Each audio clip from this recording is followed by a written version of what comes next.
Good evening to all. I had something else planned today, but then I literally had a run with the devil, if you can put it that way. And I can see it sometimes in people manifest, and that's what he explains. He says, if I give you the fruit and you don't grow the fruit and it gets out, he says basically those things that were inside you, they come back sevenfold because they don't have a house for you anymore or for themselves. And I can actually see it in some people, and the wrath and the anger and the vengeance that they have towards one another. And trust me, I used to be like that.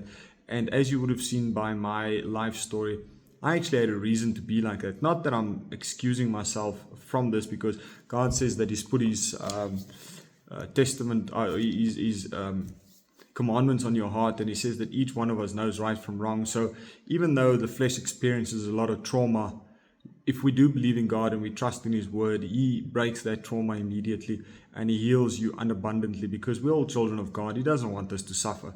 But again, He can't reward you if you are being a disobedient child, because He says you serve the one or despise the other.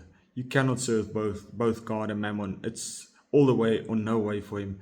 And once you start serving Him, He does protect you. Yes, if you look at Job, things do happen and it goes wrong. You keep your faith. He will always unabundantly bless you again after that, like He's done for Job. And what I want to do tonight is, guys, I want to explain to you how present God really is and who He is and where He fits into our lives. And I think we all need to take a second look at this, and then after this decide, do you want to be a Christian? Because it's not for the faint-hearted.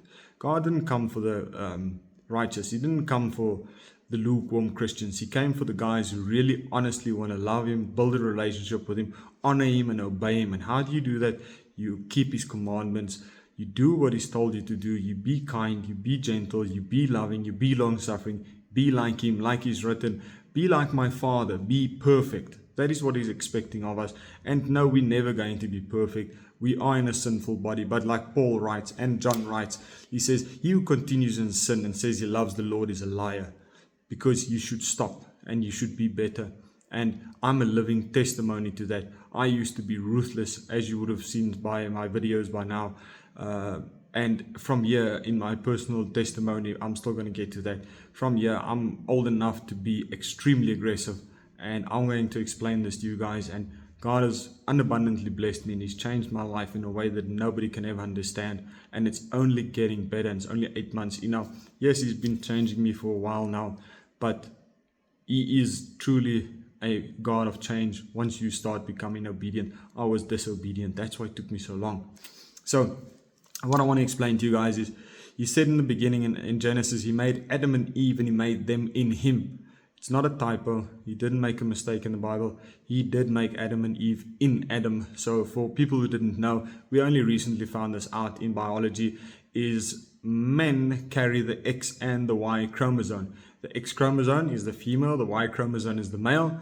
So women, if you didn't know, you came from us. God put Adam to sleep. He took the X chromosome out. He made you guys, hence you here today. So there's the first miracle in the Bible. There's the first proof in the Bible. Nobody at that stage would have known how true the word really was. The second thing He says, let there be light. Nobody knew that we would have cosmology one day that will have a microwave background that they can see the light of when God said, let there be light.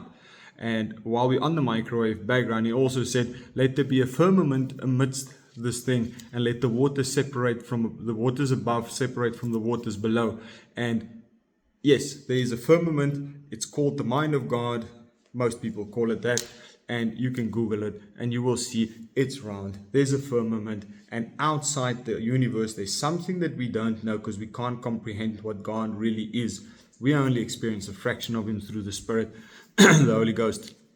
So the next thing He says is, He said to Adam and Eve, if you eat of the tree of forbidden fruit and knowledge, you will surely die. And He also said, and your eyes will open. Now, guys, if you think about this, you're sitting around the dinner table, each with an apple. I'm saying apple because we simply don't know what it was. I don't know if it was a physical fruit. It was a metaphor for something else they have done. But here you're all sitting, enjoying something nice, all take a bite. And the next moment you look at the guy next to you and you say, what's gone wrong? You look different. Oh, you are naked. it means that something drastic has changed. Either the universe changed because of sin, or the physical genetic structure changed, and the eyes have now opened because we don't have the spiritual eyes, we don't have the immortal body. Like Paul writes, the creature from within will be released in all its glory one day again. We don't have that anymore.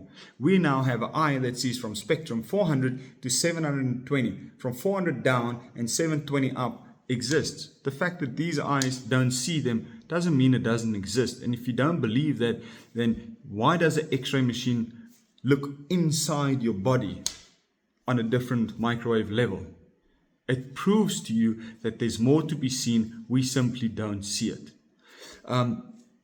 Hence, the eyes will be opened up. The next thing there is the pillars of the earth. Another big problem for most Christians, because they don't read the word, they don't study, they don't do what God has instructed us to do. He says, go and read and study this word, become one with me so that I can be one with you. The 4 pillars of the earth is a very simple thing. We live in a 3-dimensional, maybe even a 4-dimensional world, the 4th dimension being time. So first dimension, second dimension, third. So length, breadth, width, and time is your 4th dimension. And then if you look at the earth, if you had to cut it in half, you'll see it's got an inner core, outer core, mantle, and a crust. 4 pillars. So it's not a flat little table with something on top of it and there's it now. Oh, we don't see it. God doesn't exist. No, God worked completely different from what we ever thought. And the other thing he did is he also wrote that the earth hangs on nothing. So when Job's faith was tested, he never lost faith. And at the end of this, so he lived these trials and tribulations, and in the end, God showed him the universe where he said, oh God, how beautiful all of this is, how great you are. And then God also makes another reference, and God says to him, oh, and by the way, the earth hangs on nothing. And Job says, oh, magnificent. And then just something else he also writes to Job, and you can Google this, a snowflake. He explains to him what a snowflake looks like, and Job says how beautiful this is. And if you know how a snowflake is formed, you will understand that it actually is the construct of the universe. So the moisture in the air gets so cold that it freezes in time, and then it sort of falls to the earth. And only recently we had the ability to see what a snowflake actually looks like, and that is the construct of the universe. And that is also, you'll find that it's a resonant frequency. If you shake water, you make certain noises, it gets to that exact same look. So everything is one. And that brings me to the next point here, where he says the amount of stars. He writes to Abraham, he says to Abraham, you will have so many children, they'll be like the stars in the heaven, uncountable. And back then, if you go Google it a little bit, you'll see that the known world was made up of a small portion of the earth, and there are actually maps that exist till today that you can count the little stars, or the small amount of stars they could see back then. So how is it possible that the Bible predicted back then the stars are uncountable like the sand on the earth? And Abraham, that's how many children you will have one day. The next thing is, the seen realm is made up of the unseen realm, and I think it's in Colossians that Paul writes about this. I'm under correction now, but he says that the unseen realm makes up the seen realm. So now again, we have something called the periodic table. It goes down to the molecular structure, and atom being the smallest particle. Atom is made up of smaller particles. We've now just started delving into the subatomic structure. So we have the periodic table, which makes up this atomic structure. Now there's something subatomic, and if I can put it in context for you, so if this is the world we're experiencing, it would be the TV screen. It'll be made up of the atomic structure. The subatomic structure might be the energy that flows in between that lights the screen up. Then there are LEDs, electrical circuit board, and a whole other bunch of other things we don't know about. And again, we only understand 5% of the universe. 95% is unknown. God knows what it is. He's put it in the book, and we simply don't read it, or we don't believe it. The other thing is, he says that the life is in the blood. And only recently we found out that life is in blood. We used to bleed people to death. I think about 100 years ago we still did that, because I thought, when people are sick, you need to bleed them. No, they need more blood. The life is in the blood. It carries oxygen, food, it carries absolutely everything. And by the way, the other thing that nobody knows about, or few people know about, a single drop of blood holds 40 terabytes of data, storage data. It's the best, DNA is the best data storage device in the known universe at the moment. So again, Bible said this back then already. Then the next thing he says here is, I've explained this, the earth is round. He showed Job the round earth, so not a flat little table. He also said to Job, the universe had a beginning. Somewhere else, I think it's in Leviticus, if I'm not mistaken, it explains the universe had a beginning. And this is a profound problem for my atheist friends, because you believe in the first miracle of there was nothing, and then all of a sudden there was something. And then we look at the chances of the known universe existing the way that it exists. And if we had to stack stacks of paper 40 times to the moon, each little paper represents a zero. So that's 10 to the power of those 40 stacks of zeros. That is the chances of the universe existing the way we know it, with everything being a written code. So your DNA has a written code. Everything has a written code behind it. Again, Bible couldn't have known this if there's no God. But again, the atheists believe that there was a Big Bang, so there was nothing and there was something. Wow, that sounds like a miracle to me. You have a lot more faith than I have, because the word actually explains a little bit better than I want to believe that. I can't believe that there was nothing, and then chances of nothing being something today is now great. And oh, by the way, there's a code behind it, and nobody can explain where the code comes from. So anybody that knows anything about coding on a computer, Excel doesn't work if somebody didn't write the program. Anyway, next thing here is he says the laws of physics are universal throughout the whole universe. We only found it out now recently. Then the next thing he says, the concept of entropy. So if you know what entropy is, we've also now only recently started to understand what it is. It was in the Bible many, many years ago. Next item here, he says the existence of mental health and its connection to physical health. So I've only written 14 down. Guys, there are hundreds of these things that you can find in the Bible. The Bible could simply not have known this if it's not true. So again, I really want you to get this. I needed you to understand this, because if you don't understand that God is omnipotent, He's in absolutely everything. He knows everything before it happens. He knows the beginning. He knows the end. He wrote in, if I'm not mistaken, it's Genesis 4, where He came and He said to Satan, well, Satan and woman, out of your seed, your corrupt seed, my son will be born one day, and he will trample on your head. And that was Jesus Christ when He was born. Again, Jesus, another problem for us, because Paul writes that if you can prove that Jesus did not live, die, and was resurrected from the dead, then this faith is in vain.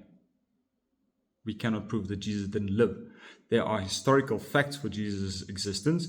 There are both biblical and non-biblical facts. There are archaeological facts that support this. And if you say, but it's not factual enough, then you might as well just delete half of history and say, okay, then half of history doesn't exist either. So big problem that we have there. And another profound problem that we're sitting with is, while the apostles were being persecuted, the Pharisees agreed amongst each other that they said, listen, if this is really from God, then this cannot be stopped, and it will become one of the most, if not the faith of the world. And today it is. So the Pharisees back then knew it.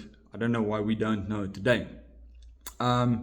So guys, I think that's what I have. I really need to urge you guys to read this book, because like I said, God is omnipotent. He's in absolutely everything. He's a miracle worker, but He doesn't do miracles if you don't believe in Him. If you don't invest time in God, He doesn't invest in you. And like He says, at the end of the 1,000 years after we've mourned, He's going to close the books, because He knows everything. He knows absolutely everything. Before your mind has created the thought in the subatomic particle structure, so in the quantum field, where the energy started moving to create the energy flux for your neurons to fire so you can have thought, He was there, because He's in the subatomic particle structure of the universe. His spirit is in everything.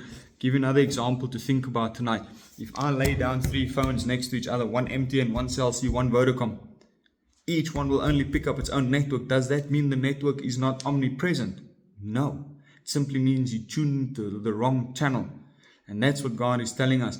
Get into love, peace, long-suffering, gentleness, kindness, meekness. He says He didn't come for the righteous. He came for the sinners. He came for the guys who are willing to change and understand and accept that they have flaws in their lives and they need him to be part of them so they can be better. So guys, I really urge you to go and read this book, study it for yourself. Don't take my word for it, because this is not only a Bible, it's a science, factual Bible that can be tested against the world, and that is what gives it its authenticity, and it is true.